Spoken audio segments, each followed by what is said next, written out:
আল্লাহর নবীর প্রশংসার জন্য যেমন আল্লাহ যথেষ্ট, আর আল্লাহর প্রশংসার জন্য আল্লাহর নবী যথেষ্ট। জোরে কোন সুবহানাল্লাহ। আল্লাহর নবী মুহাম্মাদুর রাসূলুল্লাহ এমন করে আশ্চর্য ঘটনা ঘটিয়ে যখন নবুয়াতের দ্বার প্রান্তে আল্লাহর নবী পৌঁছে গেলেন, আল্লাহর নবী এই পর্যন্ত পৌঁছাইতে নবী সকলের কাছে বিশ্বাসী হিসাবে প্রমাণিত হয়েছে। কারণ মক্কার যুগের প্রত্যেকটা কাফের বেঈমানরাও নবীকে মুহাম্মদকে আল আমিন বলতো। জোরে কোন কথা ঠিক কিনা?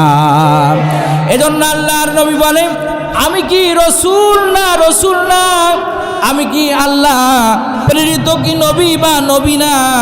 এর সব থেকে বড় প্রমাণ হলো লাকাদ লাবিস্তু ফীকুম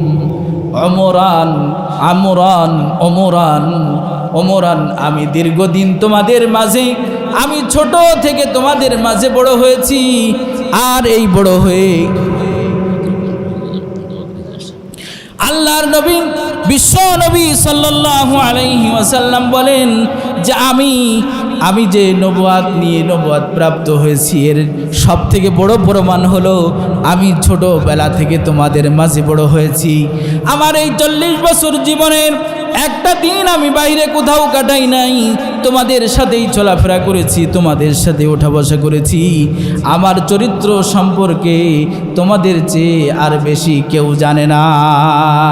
এজন্য আল্লাহ বলেন, মক্কা মদিনার মানুষগুলো আল্লাহর নবীকে এমন করে চিনতো, ইয়ারিফুনাহু কামা ইয়ারিফুনা আবনাআকুম, যে তারা আবনাআহুম, যে তাদের সন্তানগুলো তারা যেমন চিনতো আল্লাহর নবীকে ঠিক তারা তেমনই চিনতো। কিন্তু আল্লাহর নবীর জীবনের প্রতিটা আলোচনাই বরকতময়। শুধু তাই না, আল্লাহর নবীর দেহ মোবারকের মধ্যে বরকতময় লালার কথাটা একটু আপনাদের শোনাই। আল্লাহর নবী সাল্লাল্লাহু আলাইহি সাল্লামের লালা মোবারকে কত বরকত ছিল। আল্লাহ নবী মুহাম্মাদুর রাসূলুল্লাহ সাল্লাল্লাহু আলাইহি ওয়াসাল্লামের মুখের লালার মধ্যে এত বরকত ছিল। আলী রাদিয়াল্লাহু তাআলা আনহু কোন এক যুদ্ধের ময়দানে চোখে রোগাক্রান্ত হলো, আল্লাহর নবী নিজের মুখের লালা চোখ মোবারক চোখে লাগায় দিলেন, সাথে সাথে চোখ ভালো হয়ে যায়। শুধু তাই না, আল্লাহর নবী শৈশবকালে আল্লাহর নবীর চোখে ওই রকম আমাদের যেমন বলে চোখ ওঠে, চোখে অসুখ হয়, অসুখ হয় না, আল্লাহর নবী ওরকম হয়েছে। আল্লাহর নবীর দাদা যান তখন বেঁচে ছিলেন। আল্লাহর নবীর দাদা তাকে চিকিৎসার জন্য ঔষধ সেবন করানোর পর যখন সুস্থ হয় না, আল্লাহর নবীকে নিয়ে একটা পাদ্রীদের কাছে নিয়ে গেছে, অর্থাৎ ঈসা আলাইহিস সালামের অনুসারী, তাওরাতের একজন ইনজিল তাওরাতের একজন বড় আলেম তার কাছে নিয়ে গেছে। নিয়ে যে বলতেছে, আমার নাতিটারে একটু ফু দিয়ে দেন, চোখে অসুখ হয়েছে, একটু ফু দিয়ে দেন। এবার ওই রাহেব বলতেছে, ওই পাদ্রী বলতেছে, ও আব্দুল মুত্তালিব, তুমি কাকে নিয়ে আসছো? তুমি তো চেনো নাই, এই যে তোমার নাতি, এ হলো শেষ জামানার নবী এবং শ্রেষ্ঠ নবী হিসেবে অল্প দিনের মধ্যেই প্রকাশ পাবে। তার চিকিৎসার জন্য কোনো জিনিসের প্রয়োজন হবে না, তার মুখের লালা মোবারক তার চোখে লাগায় দাও, ভালো হয়ে যাবে। লাগাই দিলেন, ভালো হয়ে গেল। শুধু তাই না, আল্লাহর নবীর শরীরের ঘাম মোবারক এতই সুগন্ধ ছিল, মেশকো আম্বরের থেকেও আরও সুগন্ধি ছিল। তৎকালীন যুগের মানুষরা নবীর শরীরের ঘাম নিয়ে নিজেদের আতরের সাথে মিশাতো, এটারে আরও তীব্র সুগন্ধ করার জন্য। শুধু তাই না, সাহাবীরা বলেন, আল্লাহর নবীকে আমরা যদি খোঁজ করতে বের হতাম, আল্লাহর নবীর যে রাস্তায় গিয়েছে এই রাস্তা দিয়ে যখন আমরা যেতাম, বুঝতে পারতাম আল্লাহর নবী এই রাস্তা দিয়ে গেছি। দেখবেন আমাদের সমাজে অনেক দেখে যাই বিজাতীয় অনেক মানুষগুলা, আমরা পারফিউম ইউজ করার অভ্যাস আছে না অনেকে, গরমে এখন পারফিউম ইউজ করে। এই পারফিউম লাগাই যদি যাই, এমন তীব্র ঘ্রাণযুক্ত এই কিছু পারফিউম আছে, মোটরসাইকেলে চলে গেলেও কিছু দূর পর্যন্ত কিন্তু এর ঘ্রাণ পাওয়া যায়। আল্লাহর নবী রাস্তা দিয়ে যাইতেন, সাহাবীরা বুঝতে পারতেন আল্লাহর নবী এই রাস্তায় গিয়েছে। সম্মানিত ভাইরা আমার, শুধু তাই না, আল্লাহর নবীর স্পর্শর মধ্যে এত বরকত ছিল। আল্লাহর নবীর আদরের দোলালি মা ফাতেমা রুটি তৈরি করতেছে ঘরে। আল্লাহর নবীর স্বভাব ছিল ঘরের কাজে সহযোগিতা করতেন। আল্লাহর নবীও তার মেয়ের সাথে, কন্যার সাথে রুটি বানানোর কাজে সহযোগিতা করে দুই একটা রুটিও তিনি নিজে হাতে বেলে ফেলেছে। আর ওই রুটিগুলা যখন ছাকতেছি, সব রুটিগুলা ছাকা হয়েছে, কিন্তু দুইটা রুটি কিন্তু ছাকা হয় না, কাঁচাই থেকে যায়। আল্লাহর নবী ফিরে এসে বলে, মাগো এই রুটি দুইটা কেন ছাকো নাই? বলে, আব্বাজান অনেকবার চেষ্টা করেছি, কিন্তু এটা আমি যতই আগুনের উপর রাখি কাঁচাই থেকে যায়। আল্লাহর নবী বলে, আম্মাজান, ওগো আমার আদরের দুলালি, তুমি তো জানো না তোমার বাবার আব্বাজানের এই হাতের স্পর্শ ওই রুটিতে লেগেছে। অতএব আল্লাহ রাব্বুল আলামিন ওই রুটির উপরে দুনিয়ার আগুন হারাম করে দিয়েছে। শুধু তাই না, যুদ্ধের ময়দানে যাচ্ছে সাহাবারা, কিন্তু উটটা বড়ই দুর্বল, উটটা চলে না। আল্লাহর নবীর হাতে যে লাঠি ছিল, লাঠি দিয়ে সামান্য স্পর্শ করার কারণে উট দ্রুতগামী এবং তেজস্বীভাবে ছুটতে লাগলো। আল্লাহর নবীর হাতে বরকত আছে না নাই? আল্লাহর নবীর হাতের স্পর্শে, আল্লাহর নবীর হাতের স্পর্শে যদি দুনিয়ার আগুন হারাম হয়, ওই নবীর জীবন আদর্শ যদি নিজের জীবনের সাথে যদি সেট করা যায়, ওই মানুষটার উপরেও দুনিয়া এবং আখিরাতের উভয় আগুন হারাম হয়ে যায়। শুধু তাই না, আল্লাহর নবী ছিলেন রহমত দুনিয়ার জন্য। কি আল্লাহ রাব্বুল আলামিন কোরআনে কারিমের মধ্যে বলেছেন, ওয়ামা আরসালনাকা ইল্লা রাহমাতাল লিল আলামিন। আল্লাহ রাব্বুল আলামিন বলেন, ওগো নবীজি, আপনাকে দুনিয়ার বুকে শুধুমাত্র রহমত হিসেবে প্রেরণ করেছি। কার জন্য রহমত? সমস্ত মাখলুকের জন্য রহমত। আল্লাহর নবী সকলের জন্য রহমত হয়ে প্রেরিত হয়েছি। এক নম্বর দেখেন, মানুষের জন্য আল্লাহ রহমত। আপনার আমার জন্য আল্লাহর নবী রহমত কিভাবে দেখেন। আল্লাহর নবীর মৃত্যুর আগে আল্লাহর কাছে 3টা দোয়া করেছে। আল্লাহর নবী দোয়া করে, আল্লাহ আমার অবর্তমানে আমার উম্মত যদি কোনো ভুল করে ফেলে, তাহলে আমার নবীকে যেন অন্য উম্মতের মতো দুনিয়ায় যেন তাদেরকে সাথে সাথে শাস্তি না দেওয়া হয়। কারণ আগের যুগে ছিল, যদি কোনো মানুষ জিনা ব্যভিচারে লিপ্ত হতো, সাথে সাথে ওই অপরাধীদেরকে জমিন গ্রাস করে নিত। কিন্তু আল্লাহর নবীর বরকতে আপনার আমার এই চেহারা বিকৃত এবং এই নগদ শাস্তি থেকে হেফাজত করেছেন কে? জোরে কন আল্লাহ। হয়ে গেছে কথাটা, 5টা মিনিট সময় না দিলে কথাটা শেষ হবে। সম্মানিত ভাইরা আমার, এদিকে লক্ষ্য করেন, মানুষের জন্য আল্লাহ রসুল রহমত। শুধু তাই না, পশুদের জন্য আল্লাহর নবী রহমত ছিলেন। পশুদের জন্য আল্লাহর নবী রহমত ছিলেন। পশুরা যে কথা বলতেন আল্লাহর নবী বুঝতেন। আরে আপনার আমার নবীকে তো আল্লাহ আদম থেকে নিয়ে ঈসা পর্যন্ত যত নবীকে যত ক্ষমতা দিয়েছে, যত শিক্ষা দিয়েছি, আপনার আমার নবীকে আল্লাহ সব শিক্ষাগুলোই দিয়েছেন। শুধু পশুর ভাষা বুঝতেন সুলাইমান, কথা বলেন, আল্লাহর নবী সুলাইমান পশু পাখির ভাষা বুঝতেন। আমার আপনার নবী মনে করেন ভাষা বুঝতেন না, তা নয়। আমার আপনার নবী কিন্তু সব নবীদের মুজিজা আমার আপনার নবীর মধ্যে ছিল না। সময় সংক্ষেপ, সবগুলো বলার সুযোগ নাই। পশুর জন্য আল্লাহর নবী রহমত। একটা উট আল্লাহর নবীর কাছে এসে পায়ের কাছে মাথা নোয়ে আল্লাহর নবীকে সালাম দিলেন। আল্লাহর নবী উটের কাছে যে উটটাকে এরকম বুকের সাথে মিলায় ধরলেন, আর বলতেছে আচ্ছা ঠিক আছে, মাথায় হাত বোলায় দিলেন। ওই উটের মালিককে ডাক দিলেন আর বললেন, শোনো, তোমার উট আমার কাছে অভিযোগ করেছে যে তার বয়স হয়ে গেছে, অনেক বয়স হয়েছে, বার্ধক্যে পৌঁছে গেছে, তার দ্বারা তুমি কাজ নাও বেশি অথচ খাবার দাও কম। অতএব আজকে থেকে তুমি তার খাবার পর্যাপ্ত পরিমাণ দিবে।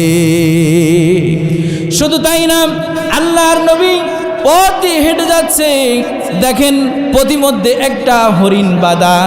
হরিণের গল্পটা আমরা অনেকেই কিন্তু শুনেছি। হরিণ আল্লাহর নবীকে সালাম দিয়ে বলে, ইয়া রাসূলুল্লাহ, ইয়া হাবিবাল্লাহ, একজন ইহুদি আমাকে আটকে রেখেছে, আমার দুঃখ নাই, কিন্তু আমার দুঃখ হলো আমার দুইটা দুধের বাচ্চা আছে জঙ্গলে, এখন আমার দুধ পান করানোর সময় হয়েছে, স্তনটা আমার ফেটে যায় অবস্থা। আপনি একটু মেহেরবানি করে যদি আমাকে একটু ছুটি দেন, তাহলে আমি আমার বাচ্চাদের দুধ পান করায় চলে আসব।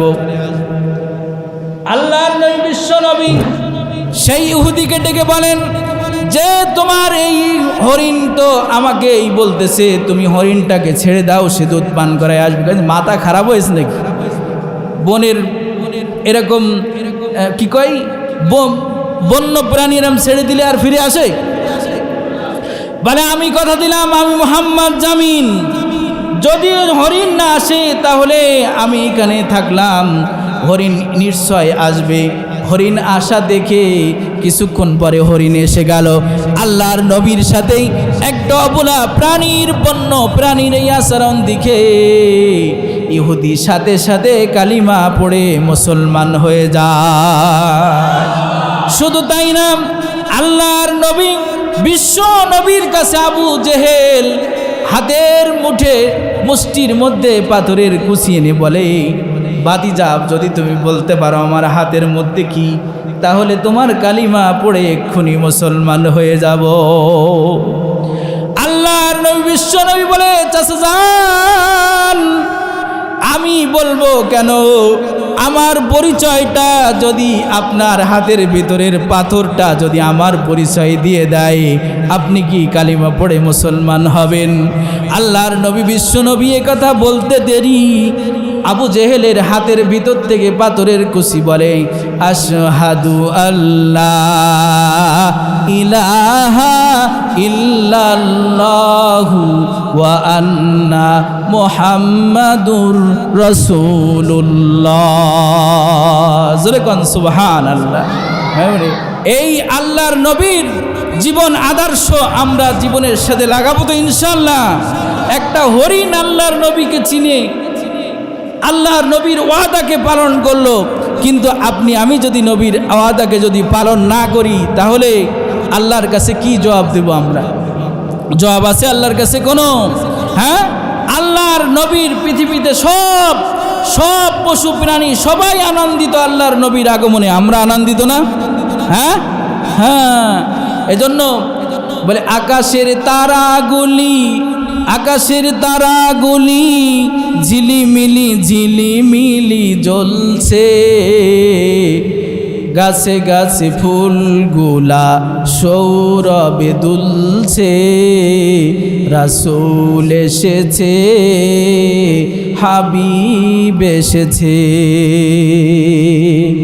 আকাশের তারাগুলি ঝিলিমিলি, এটা শেষ করে দিচ্ছি, ঝিলিমিলি জ্বলছে, গাছে গাছে ফুলগুলা সৌরভে দুলছে, রাসূল এসেছে, হাবিব এসেছে,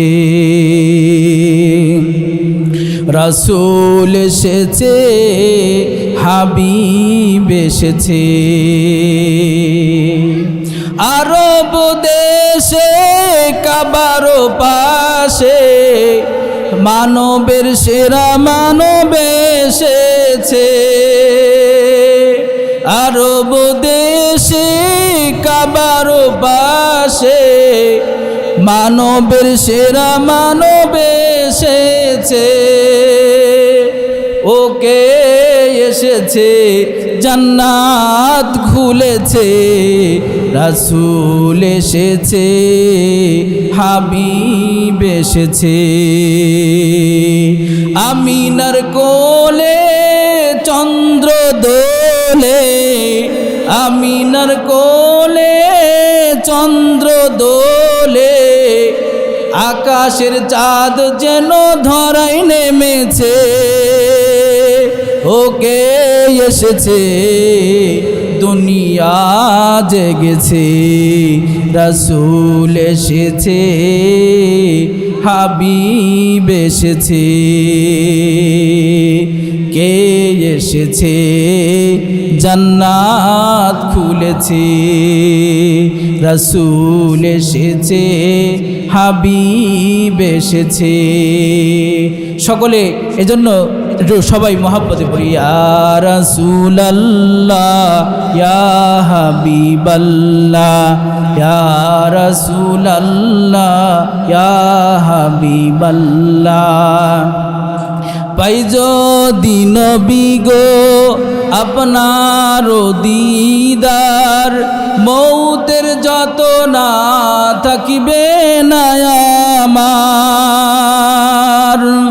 ইয়া রাসূলাল্লাহ, ইয়া হাবিবাল্লাহ। এটা একটা দোয়া, কিন্তু সবাই বলবেন এবং আমিন আমিন বলবেন। ইয়া রাসূলাল্লাহ, ইয়া হাবিবাল্লাহ। পাই যদি নবী গো আপনার দিদার, মৌতের যত না থাকিবে না আমার। দয়া যে করিয়া দিও গো দিদার, ইয়া রাসূলাল্লাহ, ইয়া হাবিবাল্লাহ, ইয়া রাসূলাল্লাহ, ইয়া হাবিবাল্লাহ। আমার মরণের নিদান কালে থাকিও নবীজি আমার শিওরে। আমার মরণের কাল নিদান কালে থাকিও নবীজি আমার শিওরে। দেখিব আপনাকে আপন নজরে, দেখিব আপনাকে আপন নজরে। ধরিয়া কদম চরণে চুম্বন করিব, ইয়া রাসূলাল্লাহ, ইয়া হাবিবাল্লাহ, ইয়া রাসূলাল্লাহ, ইয়া হাবিবাল্লাহ। মুনকার নাকির আসিয়া সওয়াল করবে বসাইয়া, মুনকার নাকির আসিয়া সওয়াল করবে বসাইয়া। দিও গো নবীজি পর্দা উঠাইয়া, সুপারিশ করিয়া তরায় মিজানে, ইয়া রাসূলাল্লাহ, ইয়া হাবিবাল্লাহ। যে নবীর আগমনে আদার ঘুষিয়ে মানবতার পূর্ব দিগন্তে নতুন সূর্যের উদয় হয়েছিল, যে নবী উম্মতের নাজাদের জন্য উহুদের ময়দানে দন্দন মোবারক শহীদ করেছেন, তাইফের ময়দানে আল্লাহর নবী রক্তাক্ত শরীরে জুতা মোবারক তার পায়ের সাথে লেগে গেছে।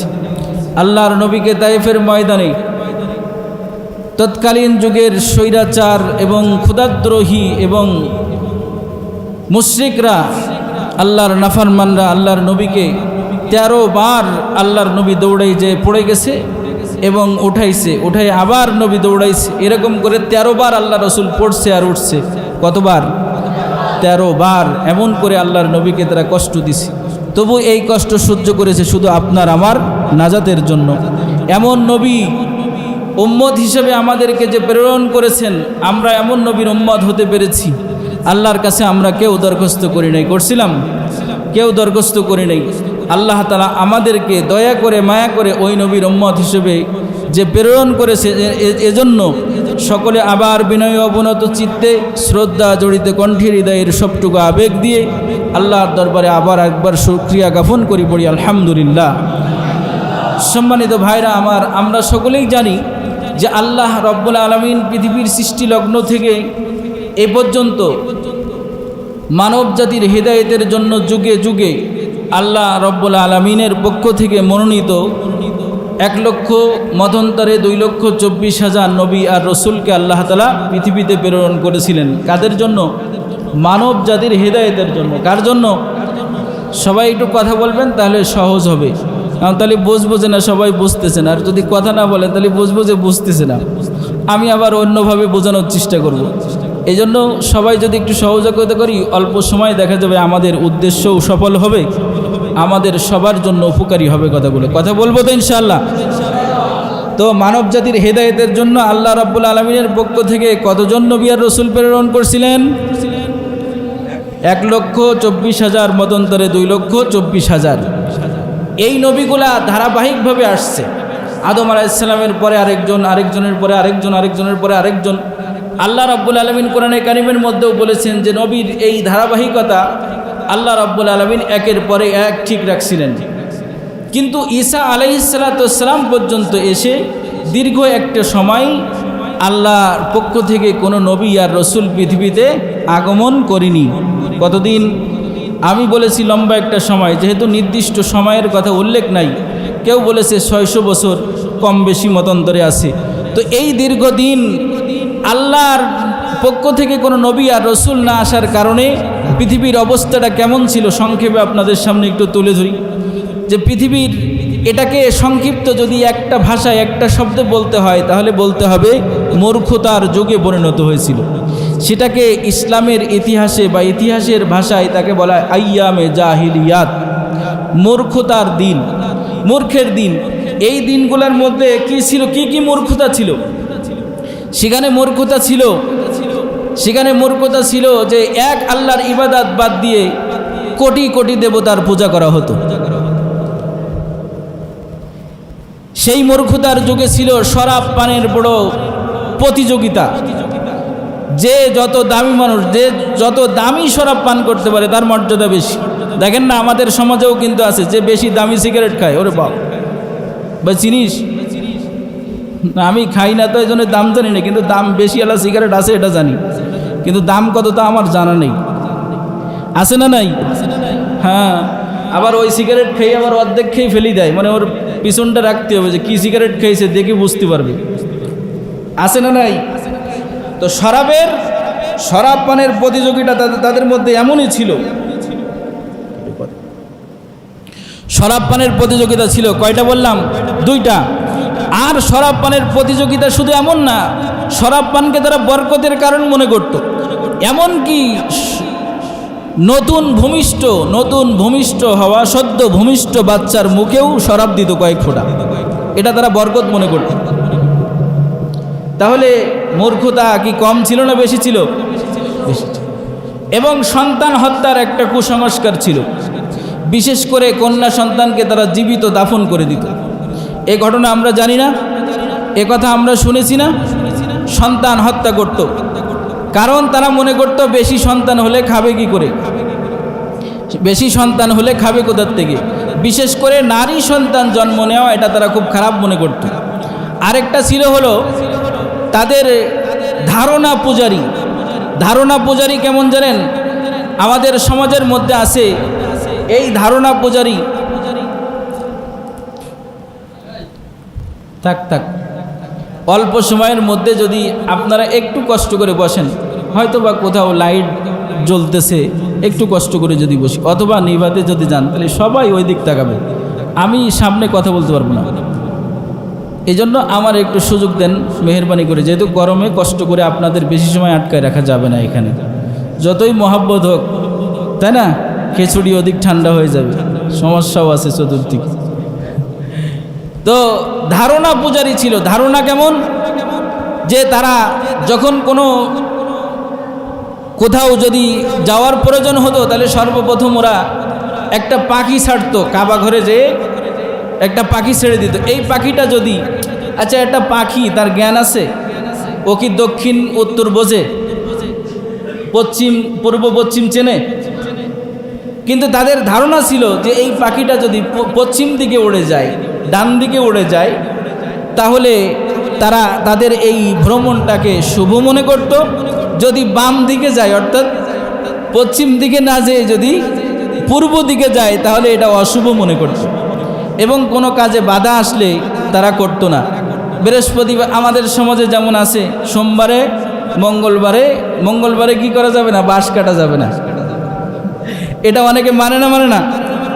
আমাদের অভিজ্ঞতা আছে, কারণ আমাদের মাদ্রাসার জন্য অনেক সময় বাঁশ লাগে। তো যদি কোনো সময় সোমবারে যদি ভুল যেয়ে ফেলছি তো বলে যে আজকে তো হুজুর বাঁশ কাটা যাবে না। আচ্ছা বলেন, যদি ওই দিন ওর আব্বা মারা যায় তাহলে বাঁশ কে দেবে? যুক্তি আছে না?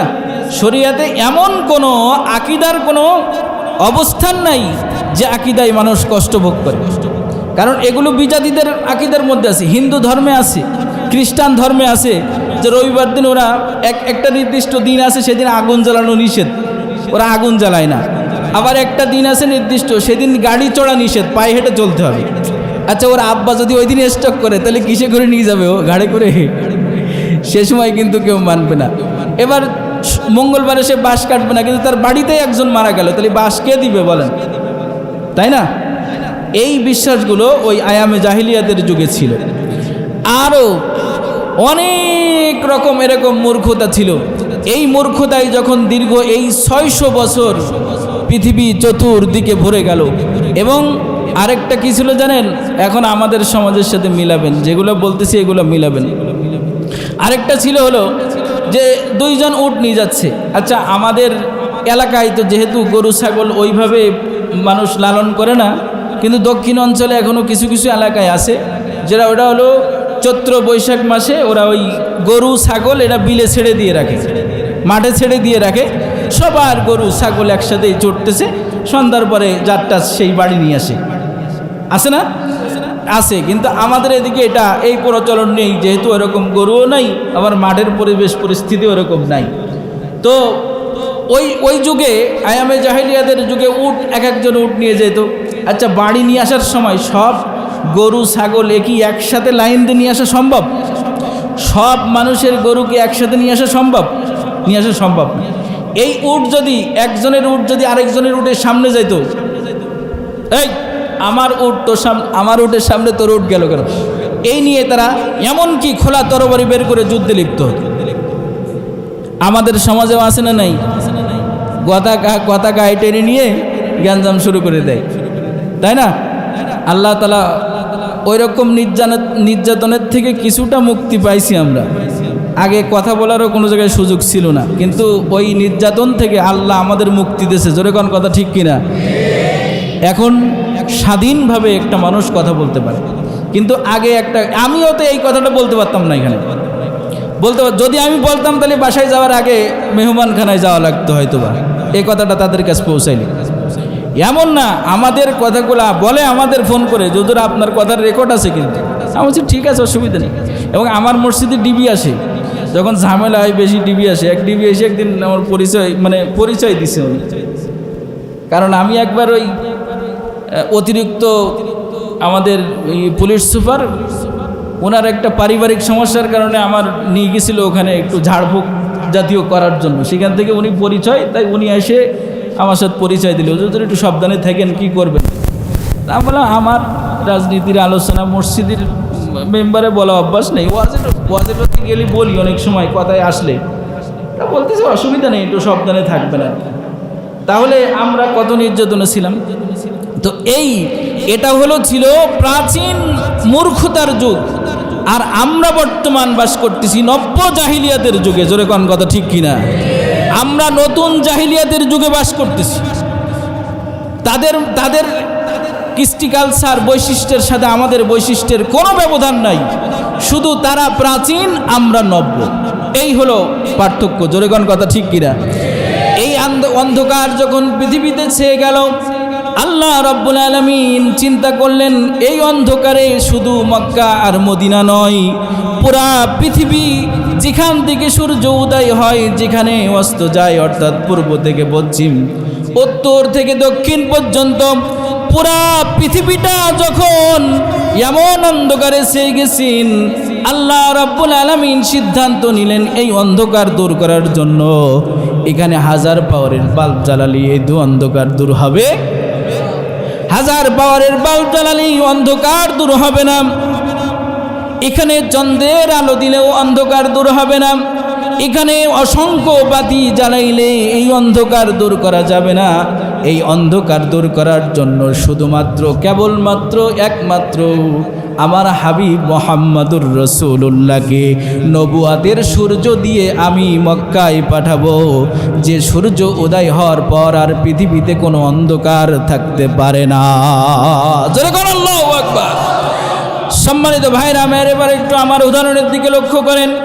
এখন রাত্র হয়ে গেছি, সন্ধ্যার পর থেকে নিয়ে পৃথিবীর বুকে নয়, শুধু যদি আমাদের সাতক্ষীরা ডিস্ট্রিক্টটা যদি হিসাব করা হয়, লক্ষ লক্ষ কোটি কোটি বৈদ্যুতিক বাল্বগুলো জ্বলতেছে না, কিন্তু রাত্র কিন্তু দিন হয়ে যায় নাই, গেছে।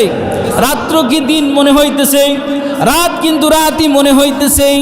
আবার যখন দেখা যায় 14 তারিখের রাত্র আসে, চন্দ্র আকাশে উজ্জ্বল, চাঁদনি, কত সুন্দর পরিবেশ দেখা যায়, তারপরেও কিন্তু অন্ধকার পুরাটাই দূর হয় না, হয় না। কিন্তু সকাল হয় যখন, সূর্য উদয় হয় তখন, সূর্য যখন উদয় হয়, হাজার কোটি বাল্ব দুনিয়ায় জ্বালানো থাকলেও ওই আলোগুলা আর আলো মনে হয় না। সূর্যের আলোর সামনে এই বাতিগুলা সব মলিন হয়ে যায়। আল্লাহ রাব্বুল আলামিন ঠিক মক্কার বুকে আমিনার গর্ভে ঠিক নবুয়াতের এই সূর্যটা যেদিন উদয় করলেন, পৃথিবীর বুকে যত অন্ধকার ছিল সব অন্ধকারগুলা আস্তে আস্তে মলিন হতে লাগলো। আর মলিন হতে হতে একদিন সবগুলা নিঃশেষ হয়ে গেছে। আল্লাহর নবীর দিন পৃথিবীর আনাসে কানাসে সব জায়গায় আলোকিত করে দিয়েছে। জোরে কোন কথা ঠিক কিনা? সম্মানিত ভাইরা আমার, এবার একটু লক্ষ্য করেন, আদম নবী হয়ে আসছিল, কিন্তু আদমের সময় আদম তার নবুয়াতির জীবনে মেহনত করে কিন্তু অন্ধকার সব দূর করতে পারে নাই। কারণ আদমের নবুয়াত ছিল চন্দ্রের মতো, চন্দ্র উঠলে আলো হয় ঠিক, অন্ধকার সব দূর হয় না। এমনিভাবে সলক্ষ নবী আর রসুল নবীর পূর্বে আসছে, আমার আপনার নবীর পূর্বে যত নবী আসছে সব ওই হাজার পাওয়ারের বাল্বের মতো, ওই চন্দ্রের আলোর মতো। নবী যখন সূর্যের আলো রিসালাতের আলো নিয়ে যখন নবী মদিনার বুকে উদয় হলেন, পৃথিবীর বুকে সেই আলো উদয় হওয়ার সাথে সাথে কি ঘটনা ঘটেছিল আমরা অনেক সময় শুনে থাকব।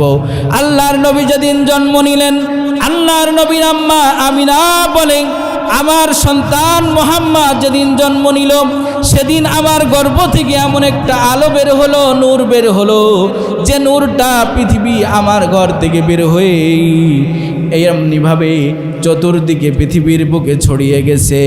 ওই আলোয় আমি এতই আলোকিত হয়েছে যে আমি সুবে সাদিকের সময়, অন্ধকার আসন্ন সময় হওয়া সত্ত্বেও আমি মুলকে ফারসের বড় বড় বিল্ডিংগুলা ওই আলোয় দেখতে পাই। জোরে কোন সুবহানাল্লাহ।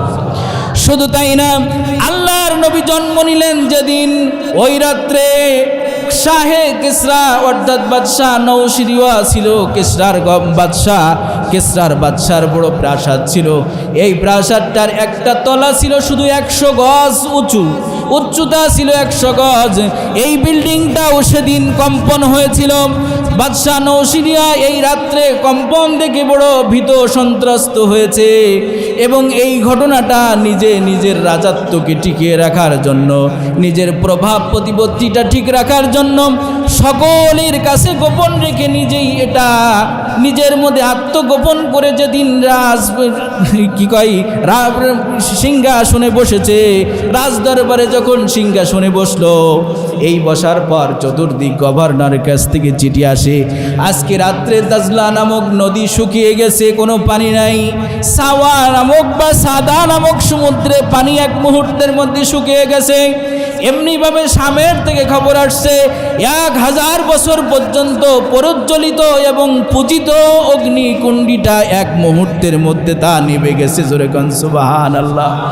শুধু তাই না, তাদের একটা ওই সময় বড় একটা প্রসিদ্ধ একটা মন্দির ছিল, যে মন্দিরে বড় বড় 14টা মূর্তি ছিল। এই মূর্তিগুলাও ওই রাত্রে সব পড়ে জমিনে ভেঙে গিয়ে পড়েছে। কারণ কে এসেছে? জোরে বলেন, কে এসেছে? নবুয়াত রিসালাতির সূর্য উদয় হয়েছে, মানে মুহাম্মদ রাসূলুল্লাহ পৃথিবীতে জন্মগ্রহণ করেছে। পৃথিবীর বুকে এই অন্ধকারগুলো এমনভাবে আলোকিত হতে লাগলো। আম্মা জান, আল্লাহর নবীর আম্মা জান বর্ণনা করে, আমি যখন দেখলাম আমার মুহাম্মদ জন্ম নিয়েছে, আমি তার দিকে চেয়ে দেখি আমার মুহাম্মদ আল্লাহর কদমে সিজদা অবনত। জোরে কোন সুবহানাল্লাহ। আমার আপনার নবী জন্ম নিয়েছেন কি অবস্থায়? জোরে কোন, সিজদা অবস্থায়। শুধু তাই না, তার আম্মা বলেন, আমি দেখলাম মুহাম্মদ তার শাহাদাত আঙ্গুলি আসমানের দিকে উঠাইয়া তার জবানেই চালু হয়ে গেছে, লা ইলাহা ইল্লাল্লাহু মুহাম্মাদুর রাসূলুল্লাহ।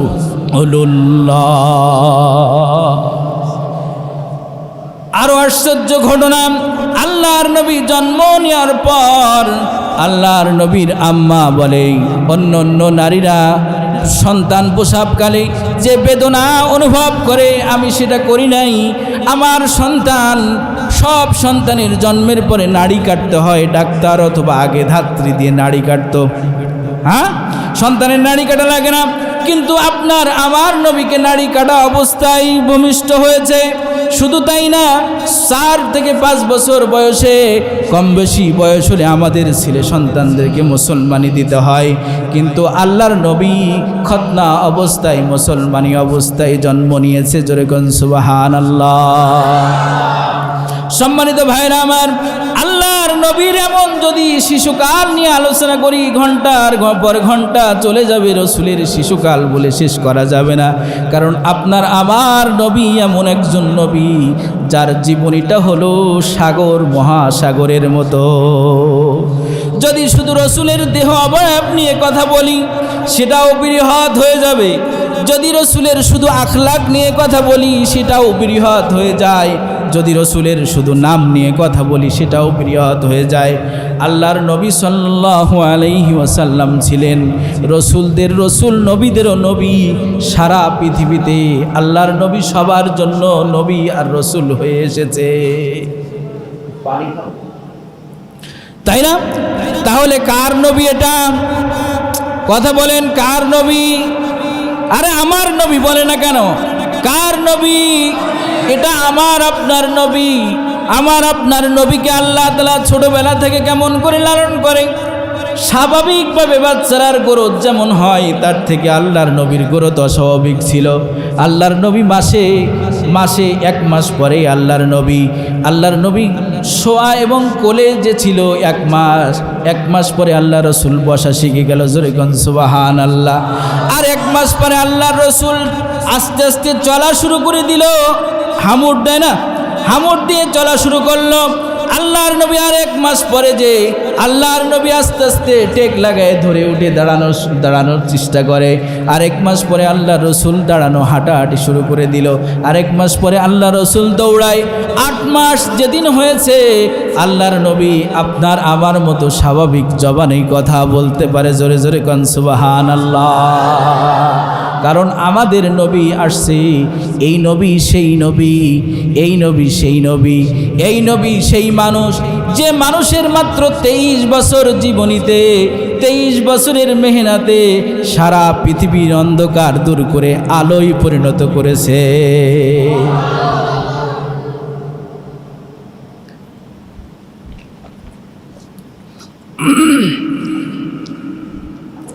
এই নবী সেই নবী। আদম নবী হয়ে আসছে। আদম নবী হওয়ার জন্য কেউ দোয়া করে নাই আল্লাহর কাছে, আল্লাহ আদম রে নবী বানাও। নূহ আলাইহিস সালাম নবী হয়েছে, কেউ দোয়া করেনি আল্লাহ নূহকে নবী বানাও। ইব্রাহিম নবী হয়েছে, কেউ দোয়া করে নাই। ইসমাইল নবী হয়েছে, কেউ দোয়া করে নাই। আইয়ুব নবী হয়েছে, কেউ দোয়া করে নাই। ইউসুফ নবী ছিল, কেউ দোয়া করে নাই। মুসা নবী হয়েছে, কেউ দোয়া করে নাই আল্লাহ মুসারে নবী বানাও। ঈসা নবী হয়েছে, কেউ দোয়া করে নাই আমার ঈসারে নবী বানাও। কিন্তু আপনার আমার নবী সেই নবী যে নবীর জন্য দোয়া করেছেন এমন একজন নবী যার বংশে নবী হয়েছে 14,000। জোরে কোন সুবহানাল্লাহ। যে নবী দোয়া করেছেন আমার নবীকে নবী বানানোর জন্য, সেই নবীর নাম কি? ইব্রাহিম আলাইহিস সালাম। আপনার আমাকে নবী বানানোর জন্য ইব্রাহিম দোয়া করেছেন 4 থেকে 4.5 বছর আগে। জোরে কোন সুবহানাল্লাহ। কয় হাজার বছর আগে? কয় হাজার বছর আগে? 4000 বছর আগে যে ইব্রাহিম দোয়া করেছে, ইব্রাহিমের বংশে নবী হয়েছে 14,000। কয় হাজার? সর্বশেষ নবী আপনার আমার নবী। জোরে কোন সুবহানাল্লাহ। ইব্রাহিম দোয়া করলো কখন? ইব্রাহিম আলাইহিস সালাম বাইতুল্লাহ নির্মাণ করে যখন। ইব্রাহিম রাজমিস্ত্রির কাজ করে, ইব্রাহিমের সাথে ইসমাইল আলাইহিস সালাম জোগাড়ির কাজ করে। জোরে কোন সুবহানাল্লাহ। বাপ পিতা পুত্র উভয়ে আল্লাহর নবী। বানাই কার ঘর? আল্লাহর ঘর। নবী মিস্ত্রি, জোগাড়িও মিস্ত্রি। বানাই কার ঘর? আল্লাহর ঘর। বানানো হলো যখন আল্লাহর কাছে দুহাত তুলে ইব্রাহিম দোয়া করে, রব্বানা ওয়াবাস ফীহিম রাসূলাম মিনহুম। জোরে কোন আল্লাহু আকবার। ইব্রাহিম দোয়া করে, রব্বানা ওয়াবাস ফীহিম রাসূলাম মিনহুম। হে আমাদের প্রভু, আপনি একজন নবী বানান, তাদের ভিতর থেকে কাউকে মনোনীত করে নবী বানায়া দেন। এবার একটু লক্ষ্য করেন, দিলের কানে শুনবেন কথাটা। দোয়া করে কে? দোয়া করতেছে ইব্রাহিম, যার উপাধি হলো খলিলুল্লাহ। যার উপাধি কি? খলিলুল্লাহ। যিনি দোয়ায় শরীক হয়ে আমিন আমিন বলতেছে, আল্লাহ কবুল করে নাও, তিনি হলেন ইসমাইল জবিহুল্লাহ। কে? ইব্রাহিম ইসমাইল জবিহুল্লাহ। আর দোয়া করে কার কাছে? দোয়া কবুল করবে কে? স্বয়ং আল্লাহ। আর যার জন্য দোয়া করতেছেন তিনি হলেন মুহাম্মাদুর রাসূলুল্লাহ। জোরে কোন আল্লাহু আকবার। আর যে জায়গায় দাঁড়ায় দোয়া করে সেটা হলো বাইতুল্লাহ। সেটা কি? বাইতুল্লাহে দাঁড়ায় ইব্রাহিম দোয়া করে, আল্লাহ তাদের ভিতর থেকে একজন তাদের মাঝে নবী পাঠায় দাও। ইব্রাহিমের এই দোয়াটা আল্লাহ কবুল করেছেন মাত্র 4.5 বছর পরে। ইব্রাহিম কেমন নবী ছিল? কেমন নবী ছিল? যার বংশে 14,000 নবী হয়, সে কিন্তু যেমন তেমন নবী না। জোরে কোন কথা ঠিক কিনা? কিন্তু এখানে আমাদের একটা জিনিস আল্লাহ শিখাইছে, সেটা হলো দোয়া করে কবুল করার জন্য বেশি ব্যস্ত হইও না। ইব্রাহিম নবী, নবীর সাথে শরীক হয়ে দোয়ায় আমিন বলে, তিনিও একজন নবী। যার কাছে দোয়া করে তিনি হলেন আল্লাহ, যার জন্য দোয়া করেন তিনি হলেন বিশ্বজাহানের রহমতুল লিল আলামিন মুহাম্মদ রাসূলুল্লাহ। এই দোয়াটা করলো, এরকম বরকতি দোয়া আর হতে পারে না। এই বরকতি দোয়া করে আল্লাহর কাছে আল্লাহ কবুল করে 4,000 বছর থেকে 4,500 বছর পরে। তাহলে তুমি আমি যে দোয়া করি, দোয়া করার পর কয় যে আর দোয়া করে কি করবে? এত দোয়া করলাম, কাজ হয় না। কাজ হয় না কেন? অনেক সময় বরকতের জন্য, লাভের জন্য, মঙ্গলের জন্য আল্লাহ সাথে সাথে বান্দারে দেয় না। দেখবেন বান্দা যখন, সন্তান যখন মারে ডাক দেয়, মা মা বলে ডাকে, ছোট বাচ্চা যখন কথা বলতে শেখে, এই সন্তানটা যখন আব্বু আব্বু বলে ডাকে, ও ভালো করে বলতে পারে না, কিন্তু তার আব্বু ডাকটা তার মা বাবার কানে এত মধুর লাগে। বলে আবার একটু বলো তো আব্বু বলে আমার একটু ডাকো।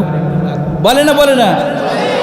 আচ্ছা, এটা বলে কেন? সন্তান কি মা বাবা ভালোবাসে তাই তো বলে, নাকি? তাই বলে না? আল্লাহও কিছু বান্দাকে বড় ভালোবাসে। এজন্য আল্লাহর কাছে যখন আল্লাহ আল্লাহ বলে কান্না করে, চোখের পানি ফেলে, আল্লাহ ওই বান্দার আল্লাহ আল্লাহ বলাটা আল্লাহ বারবার শুনতে চাই, ওরে যদি প্রথম ডাকেই দিয়ে দেয় পরের দিন আরও ডাকবে না। এই জন্য আল্লাহ ওর ওই ডাকাটা শোনার জন্য কখনো কখনো আল্লাহ দিতে একটু বিলম্ব করে, বান্দা তুই আমার কাছে প্রতিদিন যদি এমন চাস, আমার তোর ডাকটা বড় মজা লাগে। আসেন, সেই কথা আমি বলি নাই, আল্লাহর নবীর জন্য দোয়া করেছে, কিন্তু পূর্বে কোনো নবীর জন্য কেউ দোয়া করেনি। দোয়া করে যে মানুষটারে নিয়ে আসা হলো, এই মানুষটা কিন্তু যেমন তেমন মানুষ না। এজন্য আল্লাহ রাব্বুল আলামিন বলেন, লাকাদ জাআকুম রাসূলুম মিন আনফুসিকুম আজিজ। আল্লাহ রাব্বুল আলামিন বলে, অবশ্যই তোমাদের কাছে এসেছি এমন একজন রসুল, যে রসুলেরও রসুল, জোরে কোন সুবহানাল্লাহ, যে রসুলের নাম নিলেও বরকত, যে রসুলের আলোচনা শোনাটাও বরকত, যে রসুলের ভালোবাসাটাও নেকি, যে রসুলের নামটা বারবার জপাটাও নেকি, যে রসুলের পরে দুরূদ পড়াটাও নেকি, যে রসুলের আলোচনাটা এতই বরকতময় যে স্বয়ং আল্লাহ তার কথা কোরআনে বারবার বলেছেন। কোথাও আল্লাহর নবীর গ্রামের কথা বলেছে, বংশের কথা বলেছে, লিইলাফি কুরাইশ, সূরা কুরাইশি, কুরাইশ বংশের কথা নাই। কোথাও আল্লাহর নবীর শহরের কসম খেয়েছেন। আল্লাহ রাব্বুল আলামিন বলেন, ওয়াত-তিনি ওয়াজ-যাইতুন ওয়া তুরি সিনিনা ওয়া হাযাল বালাদিল আমিন। এই পবিত্র শহরের কসম, এই নিরাপদ শহরের কসম, এটা আর কারোর শহর না, এটা আপনার আমার নবীর শহর। কোথাও আল্লাহর নবীর জীবনের বয়সের কসম খেয়েছেন, লা ওয়ালাকা আমরুক, কোথাও বলেছেন ওয়ারাফানা লাকা যিকরাক, ওয়ারাফানা লাকা যিকরাক, আপনার আলোচনাটা আমি উঁচু করেছি। আর শুধু তাই না, দেখবেন যখন সন্তানকে একটু আগে বলতেছিলাম ভালোবাসি, ওই সন্তানকে নিজের নামে না ডেকে, নির্দিষ্ট নামে না ডেকে, ময়না কই এদিকে আসো, আব্বু সোনা এদিকে আসো, এরকম বলে না, বিভিন্ন আদরের নামে ডাকে। আমার আল্লাহ আমার আপনার নবীকে এত ভালোবাসে, এত ভালোবাসে যে আল্লাহর নবীকে আল্লাহ এমন করে কোথাও এক নামে আল্লাহ ডাকে নাই। কোরআনে কারিমের মধ্যে দেখেন, কোথাও বলেছেন ইয়াসিন, এই ইয়াসিন মানে হলো আল্লাহর নবীর নাম ইয়াসিন। কোথাও বলেছে তাহা মা আনজালনা আলাইকাল কুরআনা লিতাশকা, আল্লাহু। কোথাও বলেছি ইয়া আইয়ুহাল মুজাম্মিল, কোথাও বলেছেন তাহা, কোথাও বলেছে ইয়া আইয়ুহাল মুদ্দাসসির। এমন করে আল্লাহর নবীকে আল্লাহ রাব্বুল আলামিন নাম দিয়েছে ইয়া আইয়ুহান নাবিয়্যু ইন্না আরসালনাকা শাশিরাও ওয়া নাযীরা ওয়া দাঈয়ান ইলাল্লাহি বিইذনিহি ওয়া সিরাজাম মুনীরা। কোথাও আল্লাহ রাব্বুল আলামিন আল্লাহর নবীকে বলে শাহিদ, কোথাও বলে মুবাশশির, কোথাও বলে নাজির, কোথাও বলেছে সিরাজা, কোথাও বলেছে মনিরা। আল্লাহ রাব্বুল আলামিন আমার আপনার নবীকে এত ভালোবাসে, এত ভালোবাসে যে ভালোবাসার জন্য, নবীর ভালোবাসার জন্য, নবীর প্রশংসার জন্য নবী কারোর অপেক্ষা করে না। কারণ কবি বলেছেন আল্লাহর নবীর প্রশংসার জন্য আল্লাহই যথেষ্ট। खुदा मदहा फरीने मुस्तफ़ा बस, मोहम्मद हामिदे हमदे खुदा बस।